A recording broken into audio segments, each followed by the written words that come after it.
Hey, you guys, I wanted to come on here and talk about this article regarding Botham Jean's case and this dismissal of the wrongful death suit against the city of Dallas. Now, I was initially going to refrain from commenting on this because the entire case itself was extremely frustrating from the beginning, but given the fact that it involves a woman from the dominant society, I stopped getting my hopes up ages ago, especially after I realized that nothing was ever wrong with the system. It was designed a specific way for a specific purpose. And I also want to add something as well too. The sooner black people realize that the system is not broken, it is working the way it was intended to, then the better off we will be, and we'll stop experiencing the shock factor every time a sentence is given that is not favorable. Now, with that being said, let's go ahead and read into this article. So, it says here Dallas, a federal judge dismissed the city of Dallas Thursday from a wrongful death lawsuit filed by the family of Botham Jean, leaving convicted murderer and former cop Amber Geiger as the sole defendant in the civil case. U.S. District Judge Barbara Lynn dismissed all of the family's claims against the city with prejudice for failure to state a claim, according to the two-page order signed December 23rd. The court was made public by the court Thursday afternoon. Now, I just want to pause here for a moment. I think had it not been for the family's forgiving nature, then maybe circumstances probably would have played out a little bit different, maybe just slightly. The jury did state that the reason for giving Amber Geiger such a low sentence was because they saw how forgiving the family was towards her. And so that played a role in them expressing leniency towards this woman. And I also want to talk about something that it may be controversial, but if you think about it, the brother choosing to forgive Botham's murder was exasperating to say the least. I mean, I understand that their religion was the sole culprit for this display of behavior, but this particular spiritual belief system is proving to be disadvantageous to us. And to me, it seems like when people from the dominant society cause maltreatment towards us, somehow out of nowhere, we are desperately giving forgiveness even before they even have time to ask for it.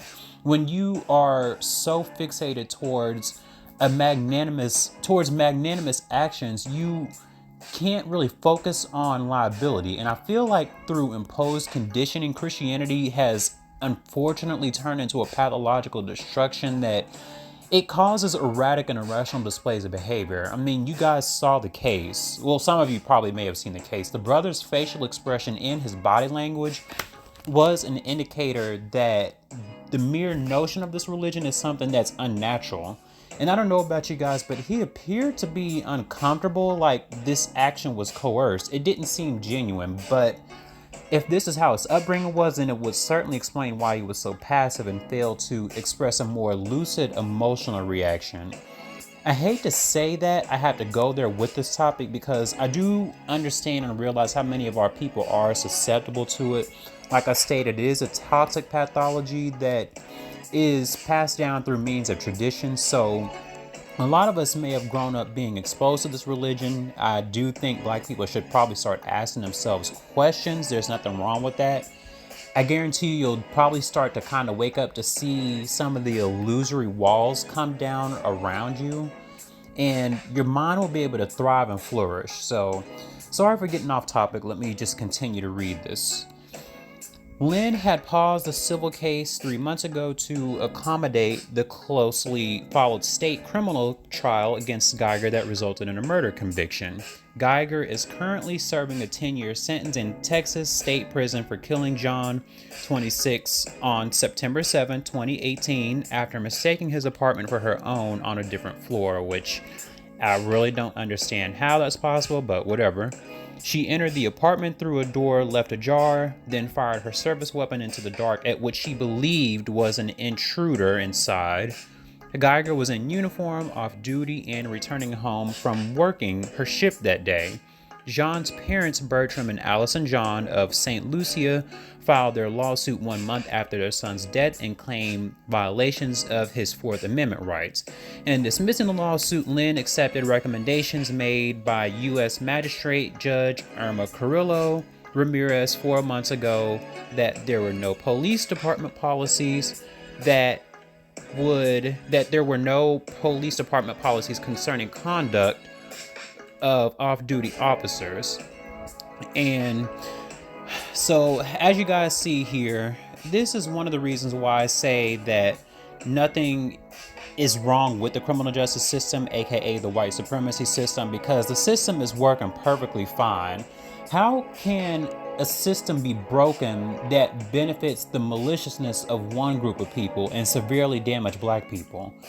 If this were biology, it would be a form of symbiosis known as parasitism. One organism benefits at the expense of another organism. I'm pretty sure you guys probably have heard of that or are somewhat familiar with it. And let's be honest, you guys, I don't see this woman serving 10 years. I think she probably could do easily maybe 2. Or if you really think about it, how do we even know that this woman even probably went in to begin with? I'm not surprised that with this system, it seems like that it greatly harms us but benefits them. And I'm not surprised also that the judge dismissed a civil suit again, because we have to consider the family's over affectionate display of forgiveness.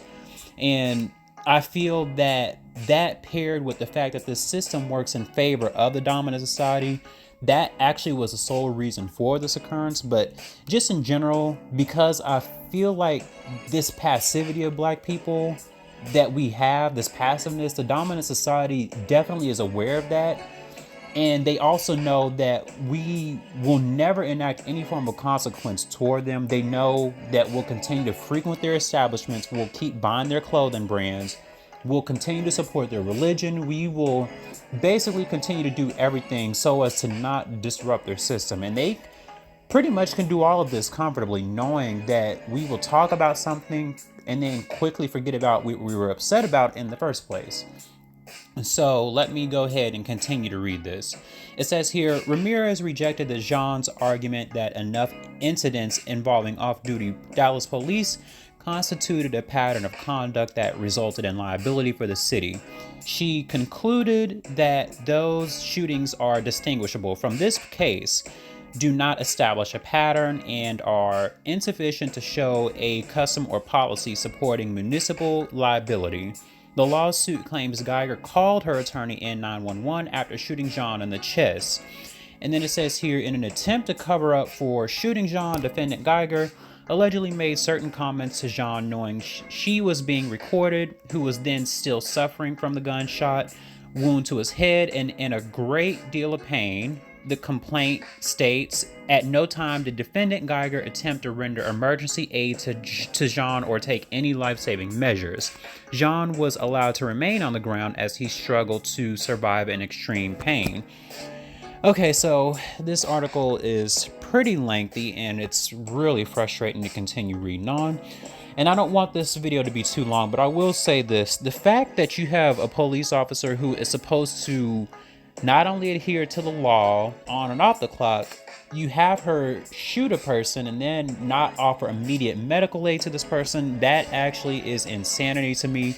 Not only is it barbaric, but it just goes to show that this dominant society is undoubtedly one who it seems like has this default character of malicious intentions. Because I don't know if you guys actually by chance ever heard of hearing of this young this young boy here by the name of George Steiny. But the George Steiny case, if you don't know who this poor young boy was, he was a 14-year-old boy who in 1944 was sentenced to death by the electric chair after jurors made a decision.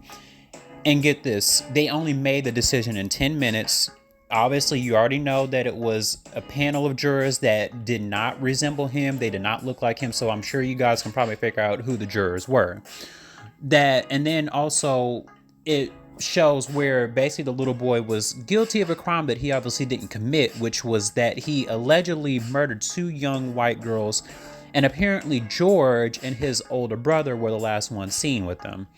And think about this, you guys. Imagine the fact that you are about to face death. The only thing you have in your hands is a Bible, and your parents aren't even allowed to attend your final moments.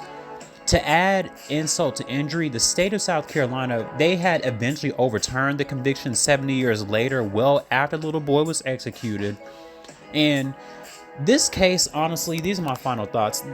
This case, it is just so frustrating. It's actually the most upsetting to me out of all the cases of little black boys being slaughtered.